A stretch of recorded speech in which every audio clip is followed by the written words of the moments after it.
Welcome, everyone. Hello, hello, hello. And I'll just let everyone join the room as you welcome us to Yvonne, Sarah as well here. I can see the numbers going up. Oh, there's 110 of you already. Wow. Today's session has been really well subscribed to. We've had over 1,000 people subscribe to this.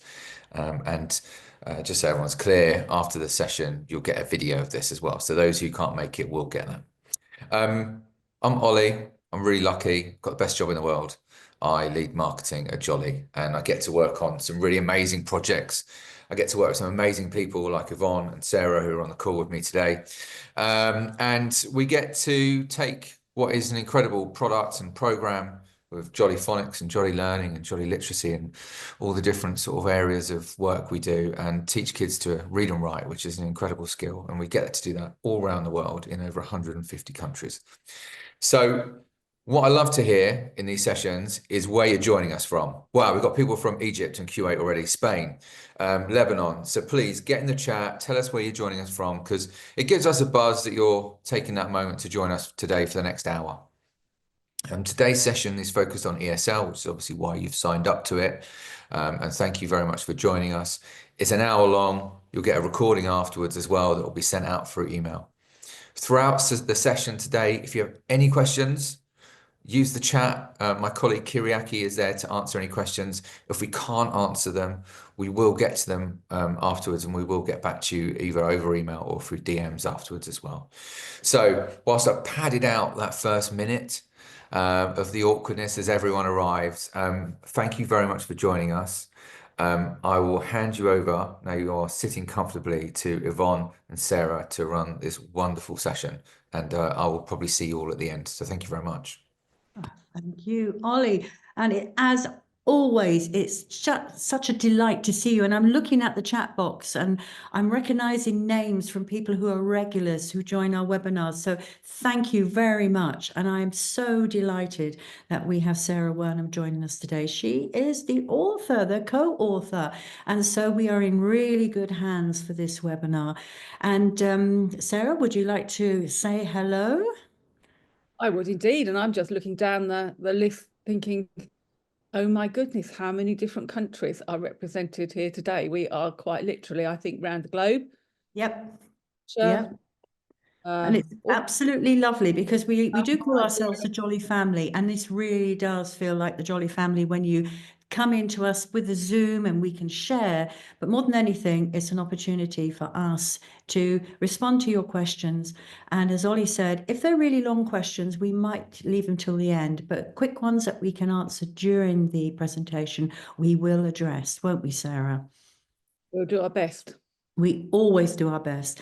So, I know everything because we do everything. So ta-da! And it's just lovely to be able to share with you. So welcome to our webinar on English as a second language.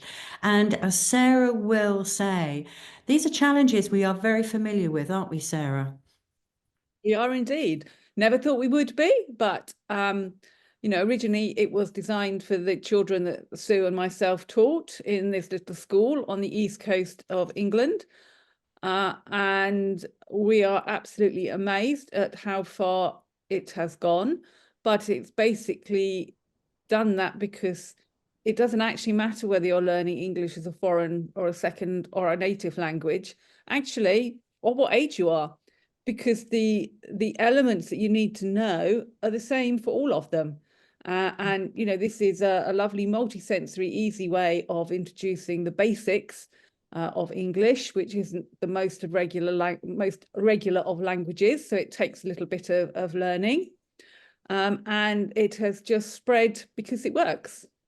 As Sarah was saying, the one thing about using the program is that it endorses not only a framework for literacy, which is really important because having that framework means that we are following a systematic approach, which is really important. And additionally, as Sarah might say, we are looking at how this framework is a flight path for children to be able to have all of the structure there in all of the oh, thank you, Ollie, and having all the right resources in all the right places so that they are scaffolding their knowledge. Isn't that correct, Sarah? It is indeed. It's very important. Repetition, boring word, possibly, but it's very, very important in learning, because actually it is one of the ways that children retain information.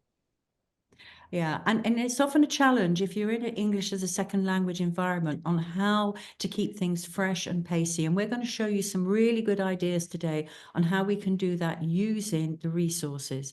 And more than anything, it's because there's evidence-based research to support the program that we can talk about it today, because it has been used globally in different scenarios, but also being able to help children on the trajectory for not only the English language, but English language exams as well. So what we will be looking at today is looking at the rudimentary starts. So Sarah, what is your experience of using English as a second language? Not as much as yours, I admit quite freely. But we originally, as I say, started off for our children in Lowestoft, who we had already actually discovered via the phonics check and other such things, actually had a very low level of vocabulary. We have not a very multicultural area where I live, Lowestoft, being right on the east coast, the most easterly point. It's not somewhere people pass through, it's where you end up. Lovely though it is. But we used to have a lot of BP and Dutch children. And also because of the oil, a number of Thai ladies would come back. And we had a number of Thai children come through the school. And what we discovered, if they come in reception and early on, and obviously the environment is absolutely chock-a-block of good vocabulary and stimulating, toys and equipment and everything else, they progress through quite rapidly and easily with the rest of the class.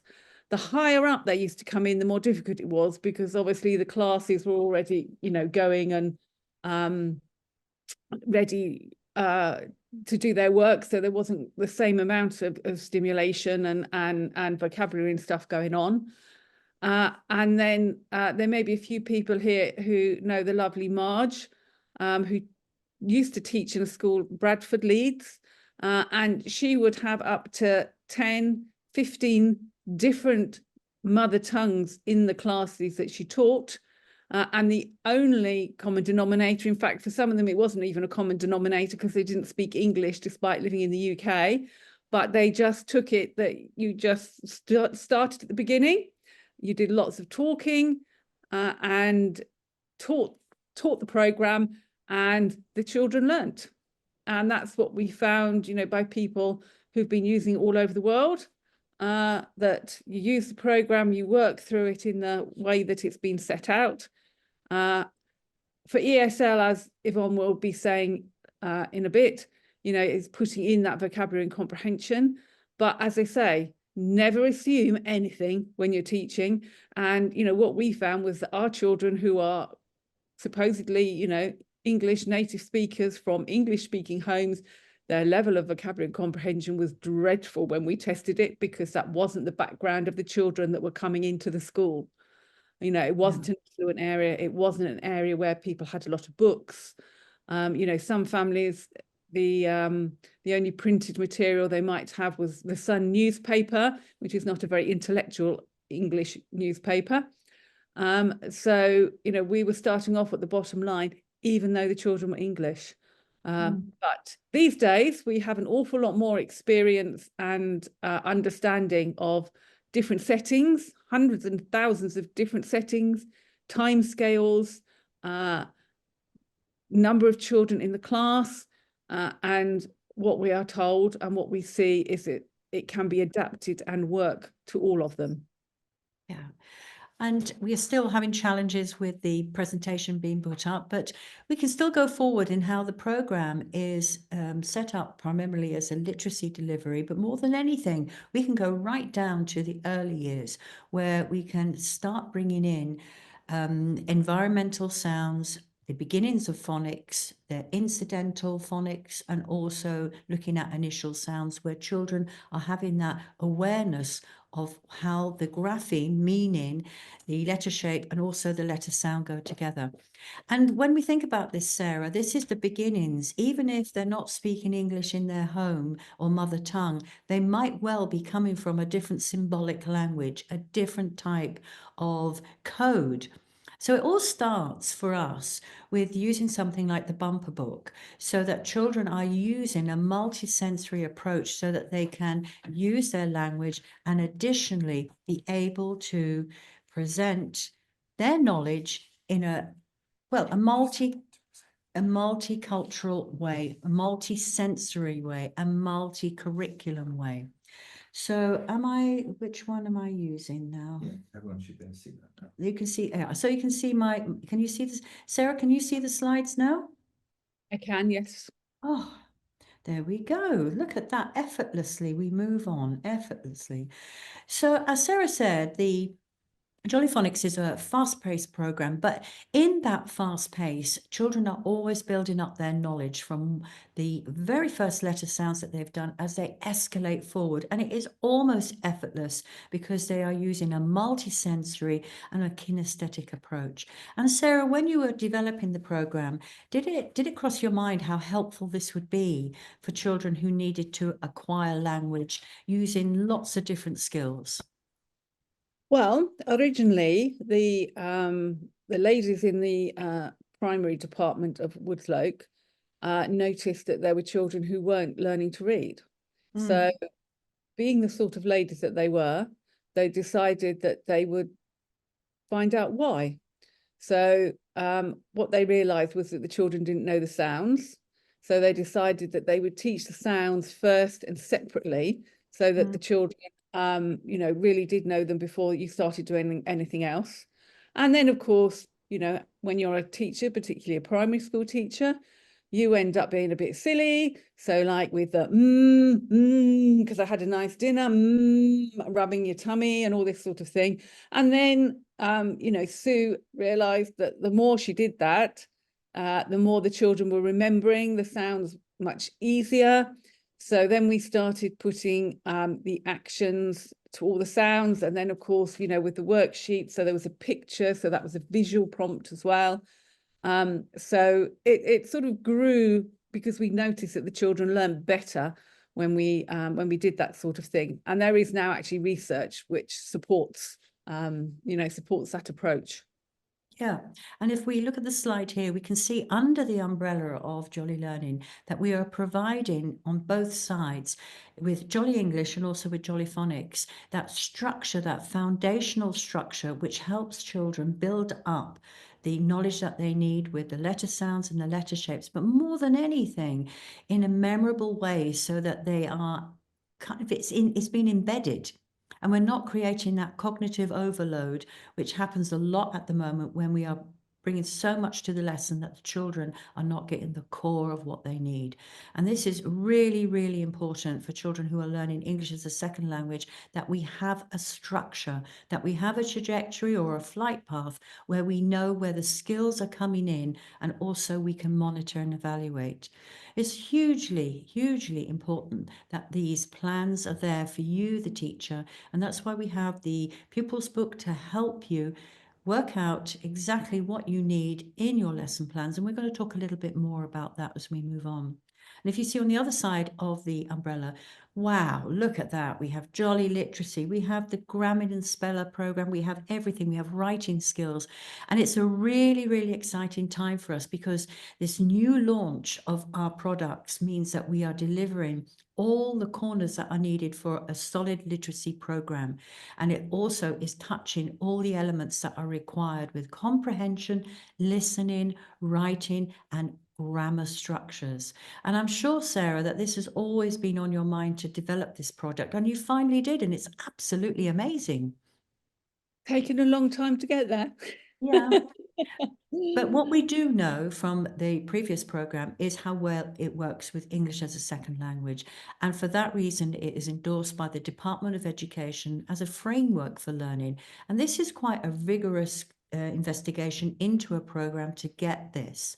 So we are delighted that we can proudly say that many schools, not only in the UK, but globally, are using this program. And it is being endorsed not only in the UK, but internationally as a cornerstone for children to be able to acquire vocabulary. And it is the kind of program that can be adapted to any age. You didn't put it into an age bracket, Sarah, when you were developing this, because we're looking at abilities. So when we go to English as a second language, it could be easily slotted in to quite young children, but also older children, can't it? Yes, as I say, it's basically the building blocks and the common denominators of learning the language.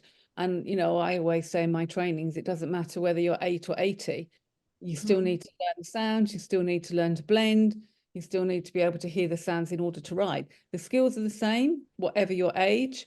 Obviously, you know, the older children possibly don't want to do quite so much colouring, but for some of the younger children, you know, a bit more artwork and more physical activity is very, very appropriate to help them learn the sounds and remember them very easily. And we've really built on our successes with English as a second language. We've listened to our teachers. We've listened to what they have to say about developing the program. So it's really fitting in with international curriculums. And the best thing about Jolly Phonics is its adaptability. You can do it over a period of a week. You can do it over several days. You can match it to what your availability is with your literacy hour or your phonics teaching. And more than anything, it's help identify, and I know Sue Lloyd is very passionate about this, how quickly we identify children who are struggling, who may need intervention. And more than anything, the program allows us to address the core teaching point while we are helping those children in the main lesson, which is really important for that child's self-esteem, being in with the group, but also we have great activities for one-to-one or children who are on an individual educational plan. So we know that this works, and let's see how it works with really young children who have English as a second language, because this is our starting blocks. And many schools start with children pre-fit phase 1 with the early years foundation stage. And I mentioned about environmental sounds and also using incidental phonics or initial sounds. And Sarah, we have this amazing book. We do, the bumper book of Phonic Fun. But basically it runs through the sounds in the order of the program, but it does it in a way that gives you a lot of ideas for activities. You know, some schools aren't particularly keen on photocopiable sheets being used in the classroom. If you see on this picture here where that big blue sort of cloud is, that is an activity that you could do instead of the sound sheet. You still got to do the same teaching. You've still got to make that sound and show them the letter and everything else.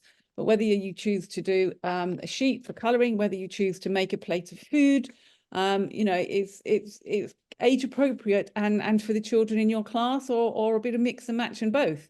You know, if you're going through the handbook and the program and you want some extra ideas and activities to do in the classroom, the bumper book can pad that out just as well as being used, you know, with perhaps younger, more nursery age children. It's a bit more sort of fun and activity based, doing things, because, you know, small children, that's far more what they like and should be doing.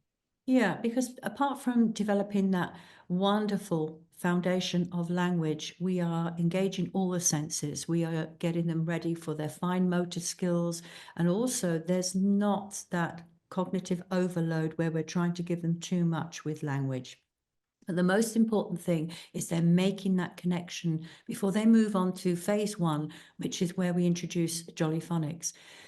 Our success with the bumper book has been that schools have looked at the ideas and they've developed them into ones that fit their environment so that they can develop the language wrapped around the activity or wrapped around the suggestions for doing things that are cross-curricular.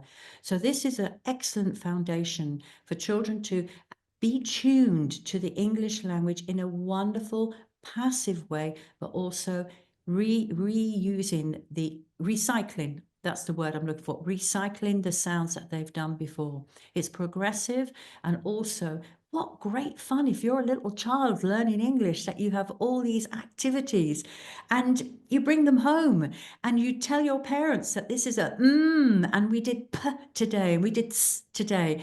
How wonderful is that the children are exhibiting their knowledge. So we start here.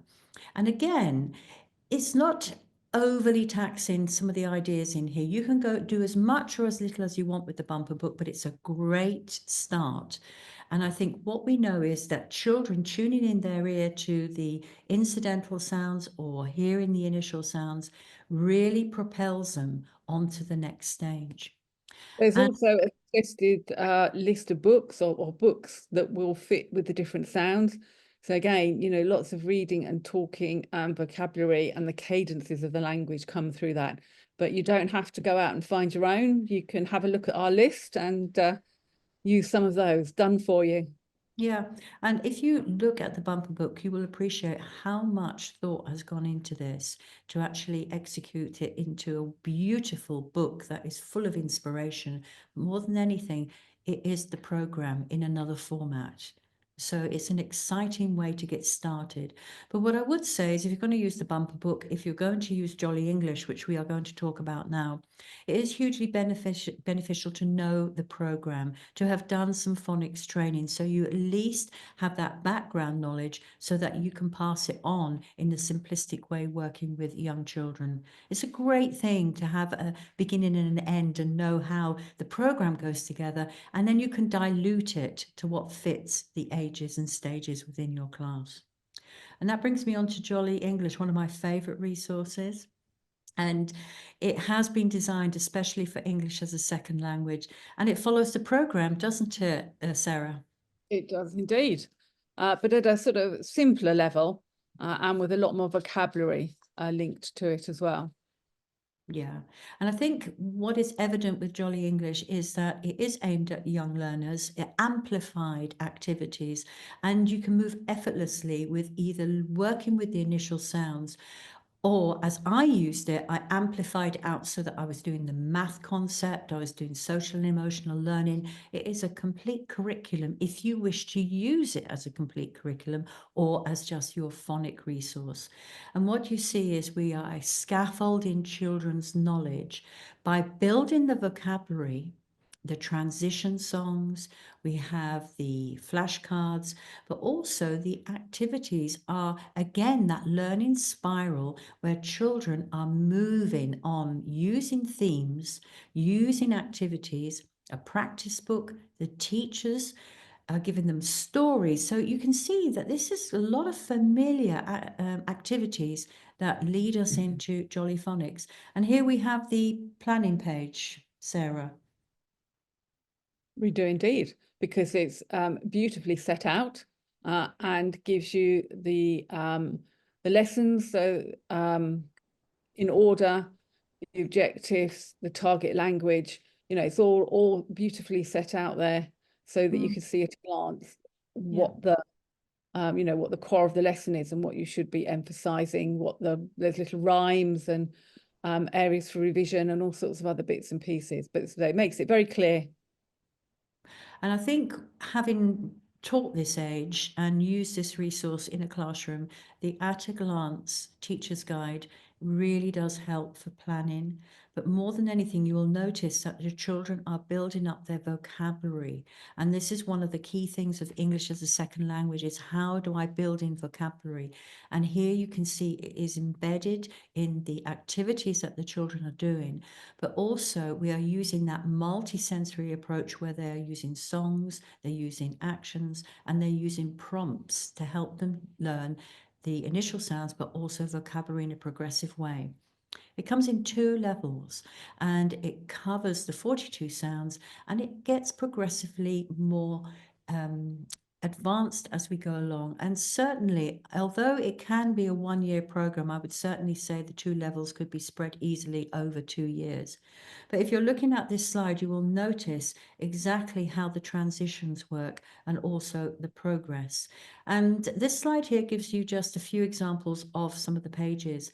Again, the lesson plans, they really do mirror the teacher's book that are in the next stage. But as you can see here, it's broken down. So if you are new to this particular product, it's very easy to navigate. But more than anything, it keeps reinforcing English as a second language, because that's why it has been designed to help children have vocabulary.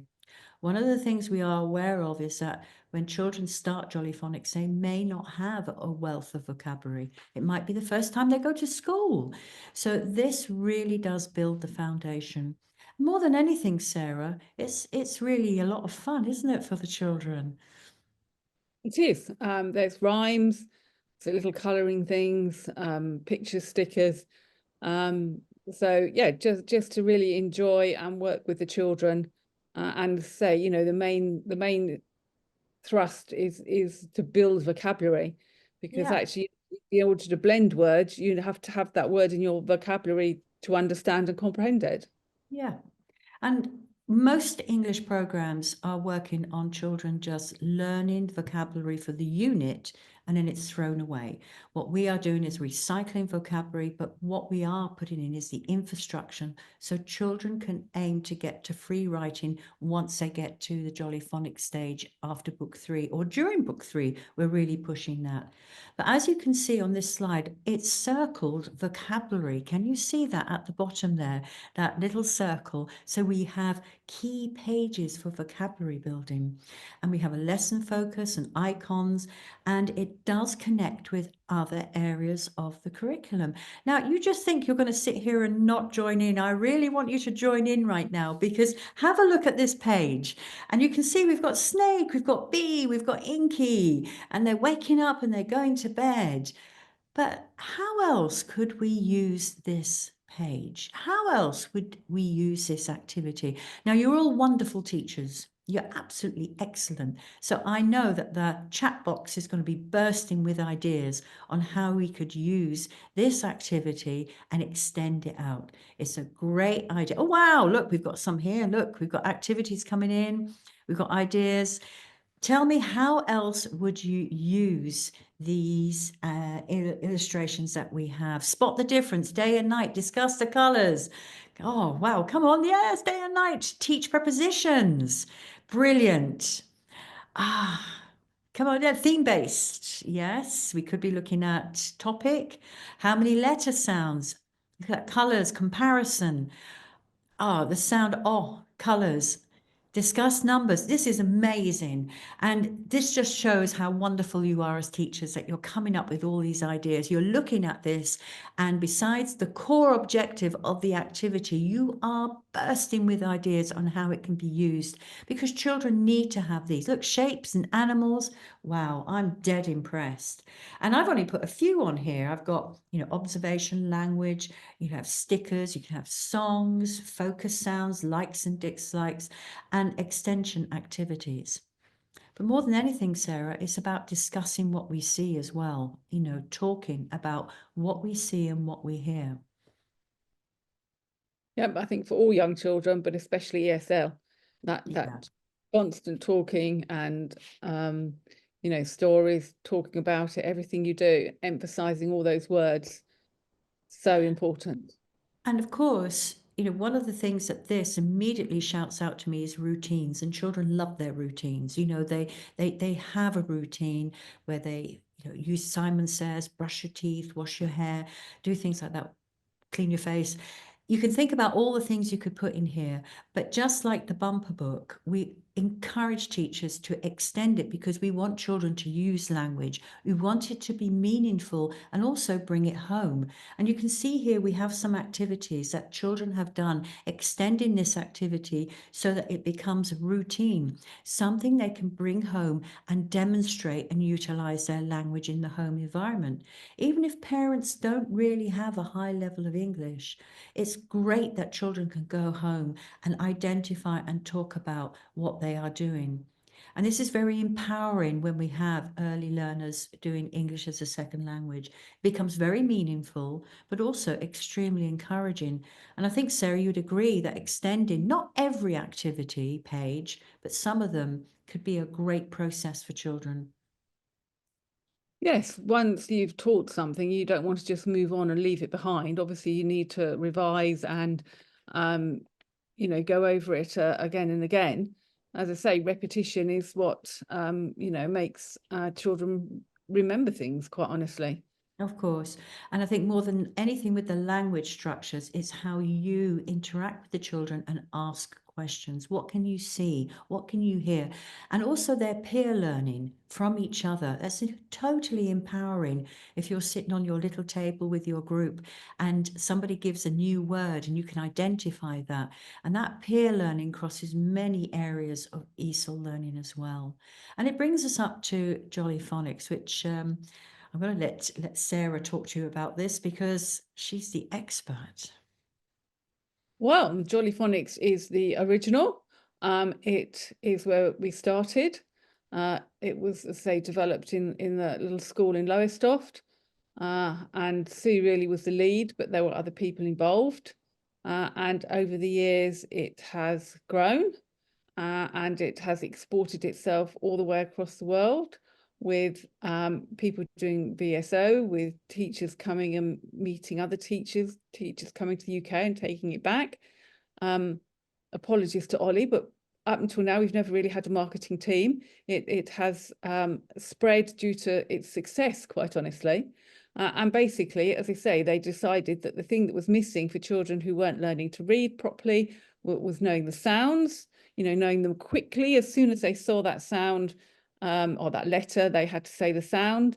And I think the key thing with Jolly Phonics is that it's not just reading, that it is writing is integral to it as well. You see it and you say the sound, but equally, if you're doing the program properly, then you need to hear the sound and to be able to write the letter down, which is the first steps for writing and spelling.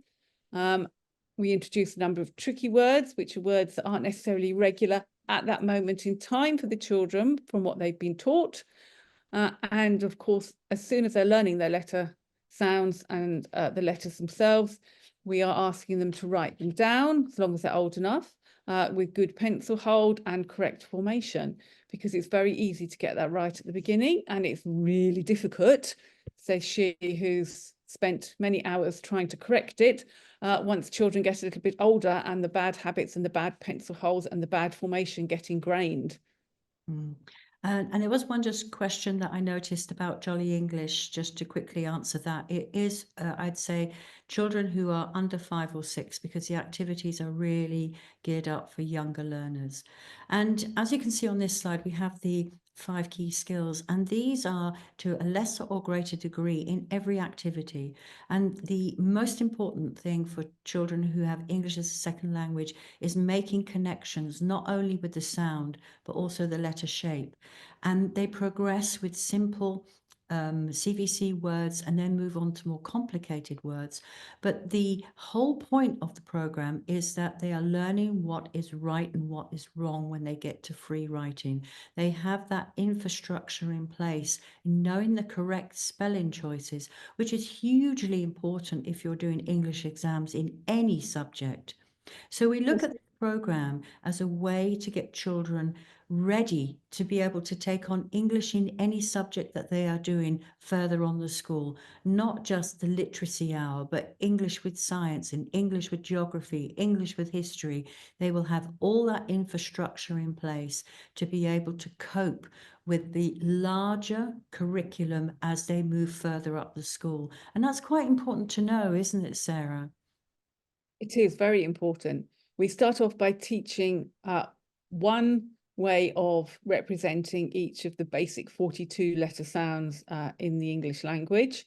And once they have got those 42 secure, then we can start broadening out their knowledge and introducing the alternatives. As I say, unfortunately, English is not a regular language. I say we're language magpies. We've been out all over the world. We've not only borrowed and brought back words from lots of different places and cultures, we've brought back their spellings as well. And we don't regularize it at all. We just take it all in and have a lovely old mishmash of stuff going on. So what we need to do is make it as simple as possible for the children to navigate through this very large amount of information at a very young age. So say we teach one way of representing the sounds to begin with, and regular words is fine. When they're writing, obviously they're going to write the words that come into their head, but actually that's one of the beauties of Jolly Phonics, because they don't need to ask for a word or look for it somewhere. You know, you end up with a queue of children who want you to write some word that because all they do is sound it out. And if they get that sound, they put the associated letters with it. Now, it might not be spelt 100% correctly, but as a teacher, if you know what those sounds are and you sound it out, then you should be able to read whatever word, whatever thing it is that those children want to put down, which leads both to confidence, because, you know, we want them to be writing fluently and not constantly queuing up and asking for words. And also they have the confidence that they can write whatever word they need, not a word they know how to spell or that is on the word wall, or any of these other ways that children sometimes have of learning how to write and to spell. So we get very confident and individual pieces of work from children because of this. Yeah. And I thought it was important to put the 42 sounds up because pronunciation is key when we have English as a second language. Because as children are translating, they are actively translating from one language to another. The fact that we have got different fonts to help them understand the pronunciation, and more so in the decodable readers, it helps them not only if you got the pronunciation correct with your inner monologue, that also transposes to their writing, which is an important point. And I bet you teachers out there know what I'm talking about, how children are using that translating process. So actually getting the pronunciation right is key. And this is also something which helps with the spelling and also the reading as they move on. So this is why I've put this slide up so you can see the oo and the oo and the voiced and unvoiced th and th, and also the combination of how they've been put into groups is progressive so that children are learning about the short vowel sound and the long vowel sound. Now, we mentioned about the teacher's book earlier. If you are unfamiliar with the program, the teacher's book is your primary resource because Sarah has put all the lesson plans in there where that you can have your beginning, your revision, you have your core teaching and how to round off. Now, if you are teaching English as a second language, this will help you plan. And if you're looking at your planning using the 3 books, as you can see here, you know exactly where you're going to end at the end of each pupil's book and can plan accordingly, depending on your academic year and the outcomes that you want. So it's an excellent way to look at where you want to be with your English language teaching. And of course, we have Jolly Classroom. And Sarah, we have the handbook, which maybe you'd like to explain the difference between the handbook and the teacher's book. The basic core program is contained in all of them, and in the the Jolly Classroom as well. But it is just the way it's presented. I mean, obviously Jolly Classroom is digital, but we originally had the handbook, which is photocopyable. You've got an introduction, and then after that you have pages where you have instructions for the teacher and a photocopyable page for the child. But what we discovered was that some people didn't really want to do all that photocopying and have wodges of loose paper about the place.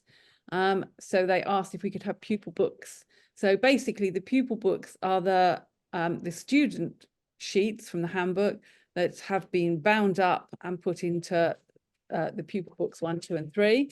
And the teacher's pages and the introduction are in the teacher's book.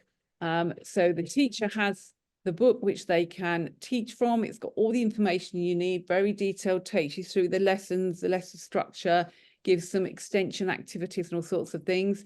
But each pupil will need their own pupil book, because they will then need to complete the pages in there to practice what you've been teaching them.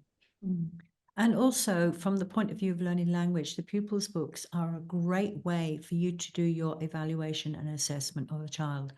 And both Sarah and I, having used these resources in classroom, it's a real kind of like a file of how children have progressed with their skills from book 1 to book 3.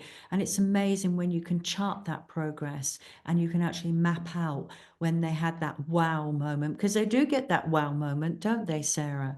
And as you can see on the slide here, you can see the steps that are involved in the teacher's book. And again, how we are using the pupils' books to be able to promote vocabulary, but also get the key skills in for blending and segmenting. You know, when children are working through another language, they are actively blending and segmenting as they are reading. And that becomes a faster skill, but it's one of the key skills to help children break down the sounds and bring them together or synthesize for reading. And of because course, we only ask them to read words where all the letters or the digraphs in the word we have taught and are known, actually you have quite a contained vocabulary. Words are repeated because they contain the right spelling. So again, actually for ESL, ESL children, that is, you know, can be very helpful, because it's words you can expect them to know and you can practice with them. yeah, and children love stories. My goodness, what a great place to start. And we have 42 of them. And these stories are engaging, and children love the little tiny characters that are embedded in the pages. But more than anything, each story that we do has an action and it has a song connected to it, and also the resources that support that story in your big finger phonic book, your small finger phonic book, or Jolly Classroom are there, so children are making constant connections. So it's not a one-dimensional resource. Your story, which is your point, where children are listening to the sounds that are key to that lesson, is a real pivotal moment where they're making connections. And also, Sarah, it's more than that, really. It's the visual cues, isn't it, to help with vocabulary acquisition.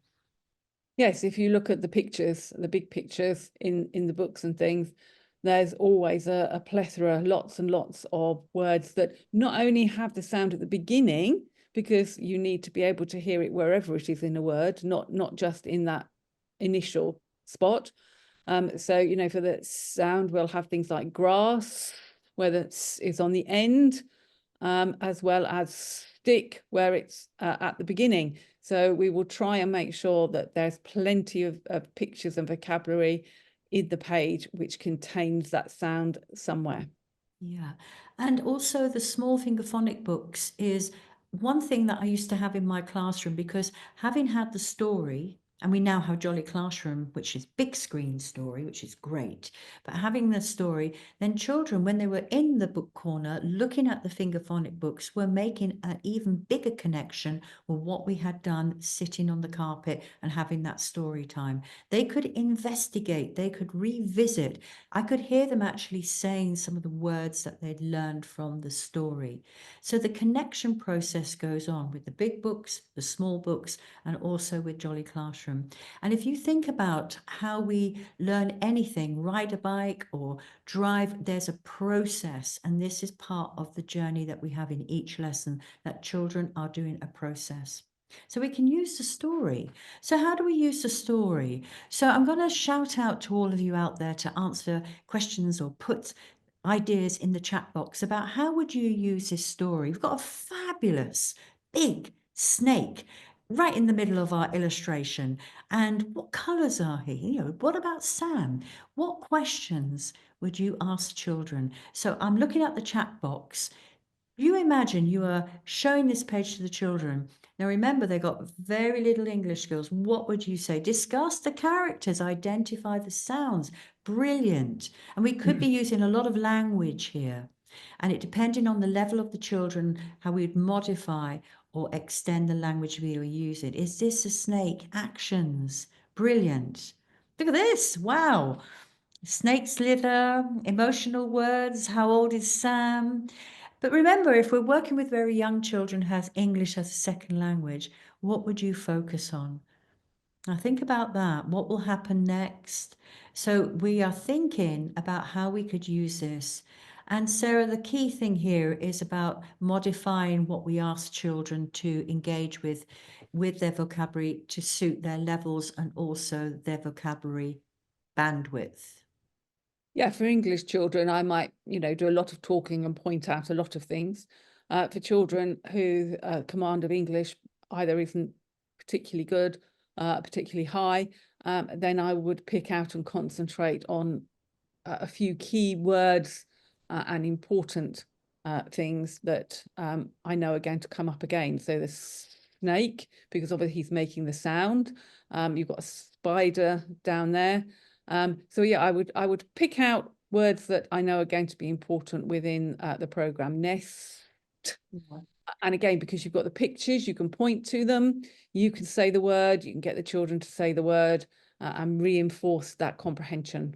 Yeah, and I think the important thing that Sarah has highlighted is knowing exactly how much language to deliver for children. It can be overwhelming if you are listening in your mother tongue and you are listening to English. What do you take away from that? So be mindful of how much we give children within our class and the vocabulary that they have, but also, as you can see on this slide, the importance of that multi-sensory connection, where we give time in our classes for children to use their particular way of learning. I mean, if I asked you, what's your best way of learning? Are you auditory? Are you visual? Are you kinesthetic? Do you like using your body? And most of you would have a different way. But what we do know is that giving children to experiment with the knowledge that they have got from the program will act as scaffolding knowledge as they move on. Most children do not write. First of all, they can read and they can look at the letter shapes, but we need to reinforce this, and we do this, we actively promote this in the program, that children are using their letter sounds. And Sarah, one of my favorites here is developing the skills. We've moved on a bit now. And if you see, I've moved it on to the pupils book, where we're seeing in pupils book 2 how children are actually at the point where they can start to do some writing. Challenging in your mother language, let alone trying to do it with English as a second language. So how would they attempt this activity as an ESL learner? Well, to start with, as their teacher, I will be doing a lot of talking. Not that I don't do that anyway. But yes, we would look at the picture and we would do a lot of discussing about it. I would look at the like the shark, and we go ark, and perhaps write the word on the board. Then I'd perhaps, talk about what the shark is doing. It's swimming. The ship behind it is a wreck. That they're down in the sea. So we do a lot of talking and talking about the picture. And then depending on the age and the ability of the child, you could get them either to think up some sentences of their own, or you could dictate a sentence for them. You say the sentence, and the sentence that you give them, they should be able to write and to do all the things within it. So that's a very good start, because they're not then having to think up their own sentence, which can be a huge thing for children. But they are having one suggested to them that they just have to think about writing. They know the grammar's right, or they should do. There are suggested sentences in the teacher's book. As I say, it is all done for you in there, really. And after that, then you can ask them to do some of their own sentences if they are capable and if they would like to. Yeah, and I often think that sometimes a talk about it could be the end of my one lesson, so that when we go to revisit it for our next lesson, the children are already engaged because it's a familiar place they've been before. Often when we can bring children to an activity that they've had a look at, we have discussed, we have got some words here, as Sarah said, the ship, and we've got the shark, and we've made a glossary of words on the board. I may pick, boat, shark, ship. I may get them to identify digraphs and sounds, And then we could go into doing grammatical structures using really simple ones, Sarah, can't we? Like I can see and there is. Don't make it complicated, but give them some structure that they can apply to other areas of writing as we progress with book 2. And as you can see here, you know, on the pages, they usually have more than one activity. And at the top of this, we have tricky words. So my first thing would be to go over the tricky words, and the children have the opportunity. I'd have them on the board. I'd give them a context. And it's really important for children who are learning English that they're not just doing this activity without an outcome. It's just copying and repeating. Let's put it in a sentence. Model a sentence to them. Let them give you a sentence. Put that sentence on the board so they are seeing English in action. So it becomes a really interactive activity, not a passive one of just putting down the word and then finishing that. We're going to make this into an activity. But more than anything, you are using the activity book to bring language out of the children. And that's hugely empowering for them. There's lots of little tricks like this, isn't there, Sarah? There are, and you know, finding them and pointing them out and explaining to the children helps make their life easier. Yeah. And again, when we look at using the big books, I used to love using these for vocabulary because not only is it a nice spy opportunity, we have the words and the pictures. We call this dual coding, where that they are making that connection. They probably know all the words in their mother tongue for all the illustrations, say, for example, the beach. But what we are helping them is making them make the connection in English. We wouldn't attempt to do all these words in one day, would we, Sarah? It's kind of like building up the skills of observation, listening, and comprehension, which are the key skills for any exam component. So we are delivering that in a very passive way, but also the structure is very strong. We'll move on, and you can see how it now amplifies into the activity page. And Sarah, what would you say about this page? Well, we're now moving much more on to, you know, comprehension of the children. By this time, obviously, we're expecting them to do more. We've got a picture here with lots going on, and then they have to read the sentence. Then they have to look at the picture and find the answer. Then they have to compose the answer, hopefully in a sentence in their head. So it's quite difficult when you look at it in those terms, but because of the way the children have been taught and because of the way you've scaffolded them in the previous steps in the programme, then they move on to this and they complete it quite easily. I mean, the temptation for any child is just to put a yes and a no answer. And what we want to do is model it before we attempt this with any writing activity where we're using language with native children or children with English as a second language, is getting them to oralize, getting them to get it out, because then it becomes easier to write. If you've said it, it's easier to write it. But if it is kept in there, and you don't get an opportunity to actually hear yourself saying it, it can be quite challenging. But more than anything, we want children to exchange ideas because that's a powerful learning tool as well. The powers of observation, but also our modeling and also giving children the vocabulary. So something like this could mean that we could use the big book, we could select some vocabulary words, we could identify the images that correlate with those, and then use them for our writing. Often, Sarah, people or teachers make the assumption that children are just going to automatically write, and it doesn't happen like that, does it? No, not at all. You know, and that, again, I say, is one of the differences between Jolly Phonics and other phonic programs.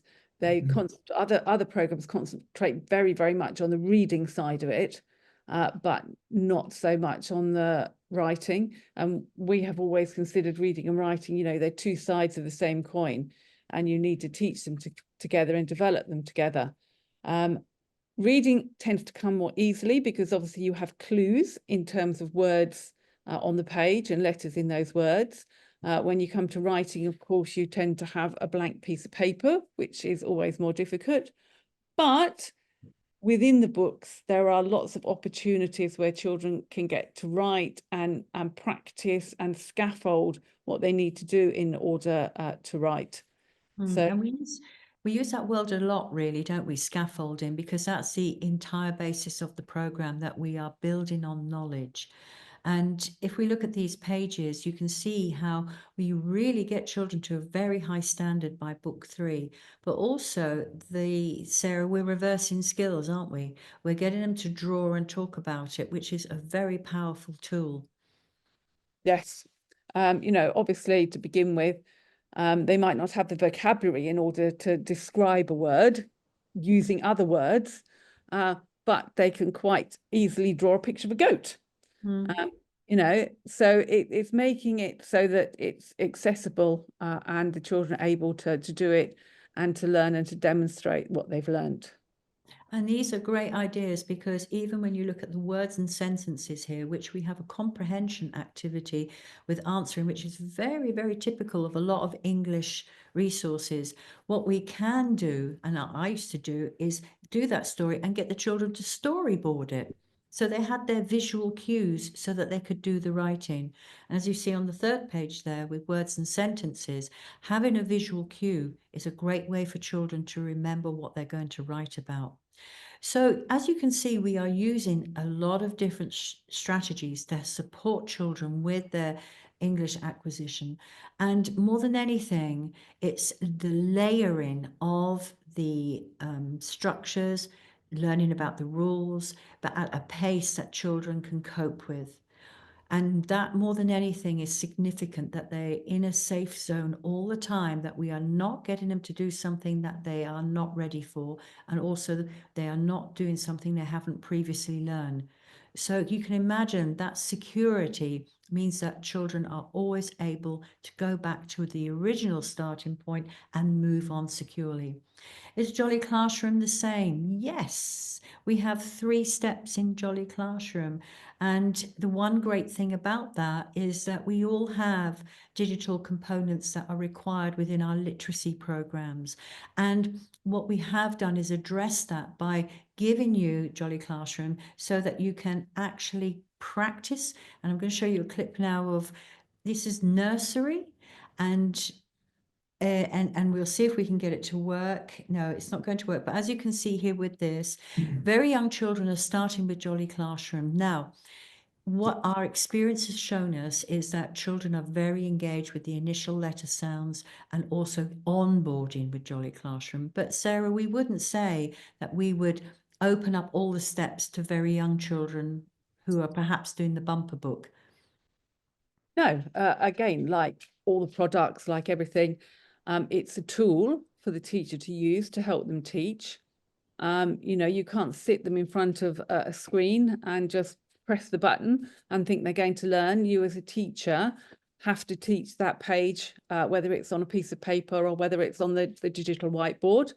But again, all the elements that are within the program and within the other sections are here. So you've got the story pages here with the pictures, and you can hear the story read.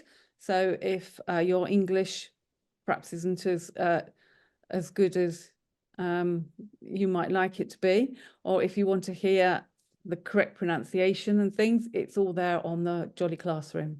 Yeah, and we have some questions about where can we get Jolly Classroom. I'm sure that that link will be put in the chat. And more than anything, yes, we're talking about, someone mentioned about have we thought about doing the past and the present and everything. That's the next stage.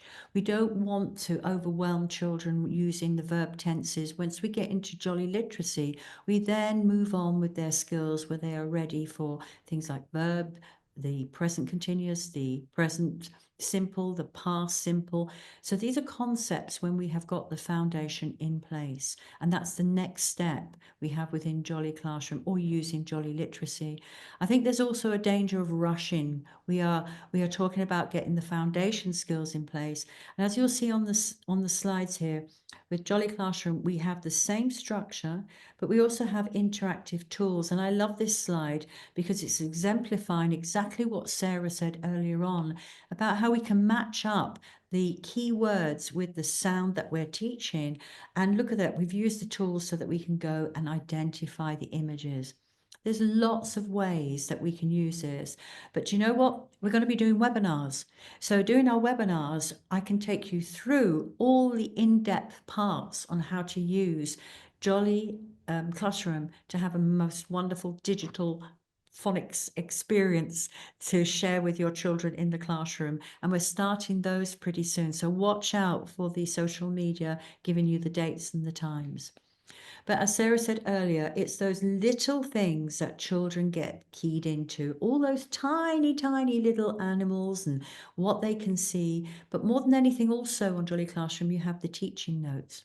But Sarah, I always recommend that if you're going to use Jolly Classroom, you still need the teacher's book because it amplifies. What would you say?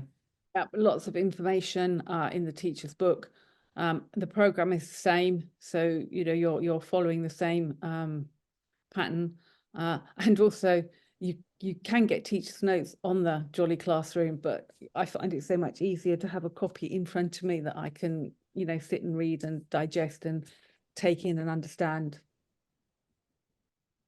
Well, we've brought you right through some examples, and we only have a short window of time to share a lot of information with you.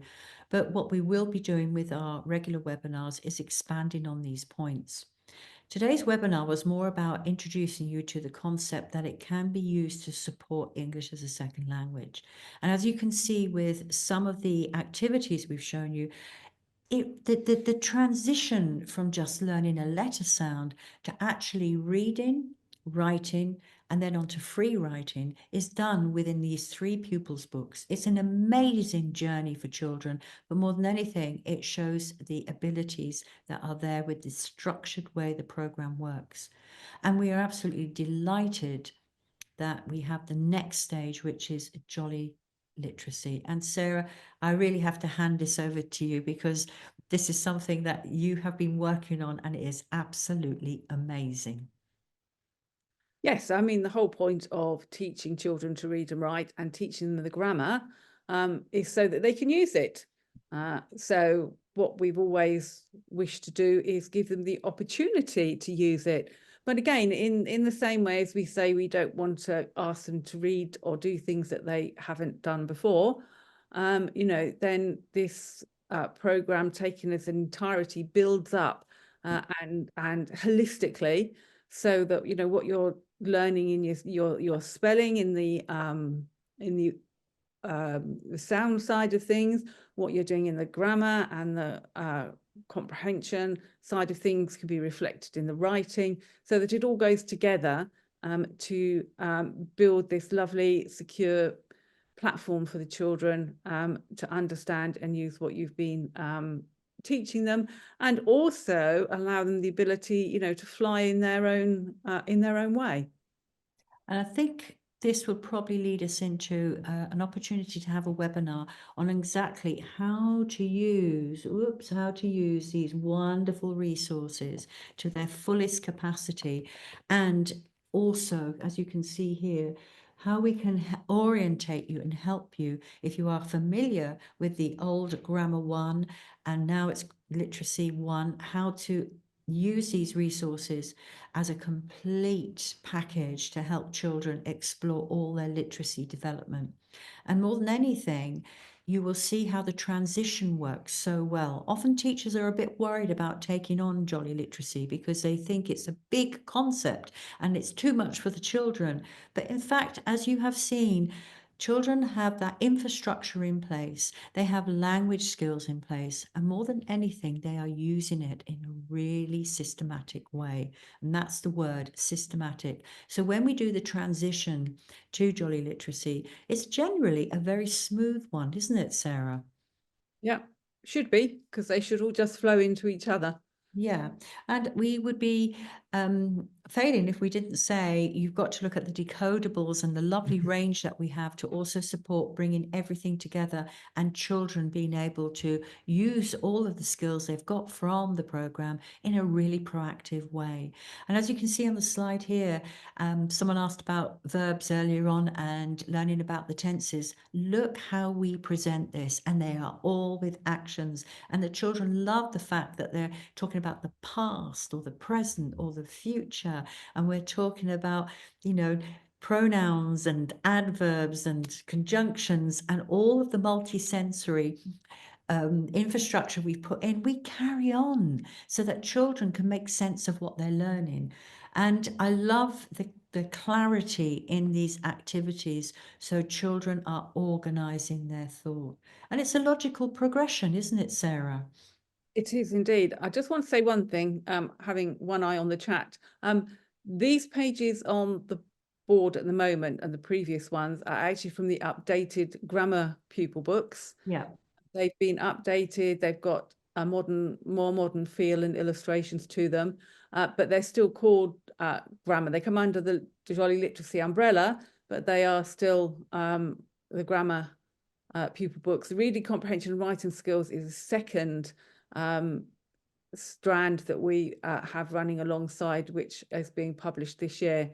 But yes, these pages have been updated. They are the same content, more or less, as the ones that we've always had out, but we've just had a refresh and an update.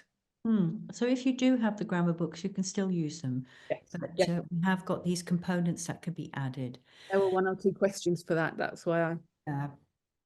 And when is your Jolly Grammar going to start? Well, we have got Jolly Grammar has been around for many, many years, and it's usually after Jolly Phonics, you move on to Jolly Grammar. And as you can see, progression is easy to monitor. Children are ready to have a go. And when I was working in an international environment with children who had English as a second language, they want to put their skills into a format. They want to start doing small writing activities. They want to use their knowledge. And more than anything, we have a framework for them to do that. And also, they're taking away essential concepts for grammar. So we're teaching grammar in a way that's passive. And then when they move on to Jolly Literacy, it becomes more explicit. And also, they are using all the framework that we have put in from that bumper book to Jolly English to Jolly Phonics, and we've moved on to Jolly Literacy. And how many levels are there, Sarah, of Jolly Literacy? Well, we have 7. We have the Jolly Phonics, which is the initial introductory year, and then we have the grammar 1 to 6, and we will have at some point in the future, the comprehension and the writing will follow. Yeah. And just a quick overview, this is by no way complete our reading scheme, but please pop into our e-commerce shop, our webpage, to have a look at the full range of decodable readers that support the program. And now there is a really important message here from someone who's asking about the Cambridge Early Years Accreditation. I myself used that with the starters, movers and flyers, where I was using Jolly Phonics to support the components with the Cambridge trajectory. We don't have a one-for-one book, but what happens is our Jolly Phonics books from 1 to 3 are using all the competencies that are required for the early years Cambridge exams, which are observation, listening, free writing, using language. But we are doing it in a structured way, whereas many other English language books are delivering you the vocabulary with a fill the space activity, preparing children only for the exam component. We are preparing children for the life skill of being able to read and write English proficiently. And I think I'm right in saying that, aren't I, Sarah? Yeah. It's not a question of, we're not teaching 42 sounds just for the hell of it, even though that's a good, it's very good that young children can learn 42 sounds, but we're learning 42 sounds in order to use them to read and write. That is ultimately what we are doing. We teach them to read and write. We're just breaking it down into little steps and stages. But you know, we're not doing each stage for that stage's sake. It's the whole picture. It's that confidence and ability to be a master of the English language. Yeah, and you know, the final note is we have listened to you. We have listened to you, the teachers and people who are using the program, who have said, just like the lady asking about the Cambridge, we need to have comprehension. Can we have a writing component? So it's always been there in the program, but we've made it more explicit for you so that you can use all the resources in the way that fits with your teaching and your planning. It's a wonderful way for children to get the life skills, and children being able to speak English is so empowering because then they can move on to do so many other things. And we do have that English is one of the key languages globally. And let's get children out there using their English. You have so many components, not only with the program, but also with Jolly Classroom. And we want to spend more time with our webinars showing exactly how you can get the best out of every resource that we have. So as we are concluding this, we always have a giveaway, and our giveaways are going to be the complete set of the writing books along with the big one for the alphabet in the capital letters, which is lovely. And what I'm going to say is the first 3 people who remembered when we were talking about free writing, we mentioned about in that little square on that activity, talking about how we could use, I'm going to give them a clue. Shall I give them a clue, Sarah? It was several words that had the sh sound. Can you remember in that activity? So if we have 3 people who could shark, so we have Vanessa Googie. Oh, yeah. Oh my goodness, we've got so many people. You were really paying attention. Oh my goodness. Right. I'm sure that we have got the first 3 people who came up with shark or ship. Wow, this is impressive. Thank you so much. You've been very, very attentive. I'll give you a big thumbs up for that. Thank you. And we have gone a little bit over the hour, so I can see now that we should be closing. And more than anything, thank you. Thank you for your participation. Thank you for the interaction.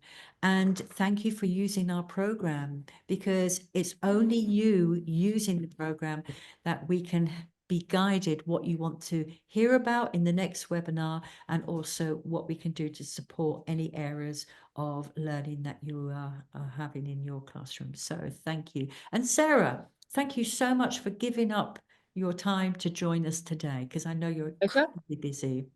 Yeah.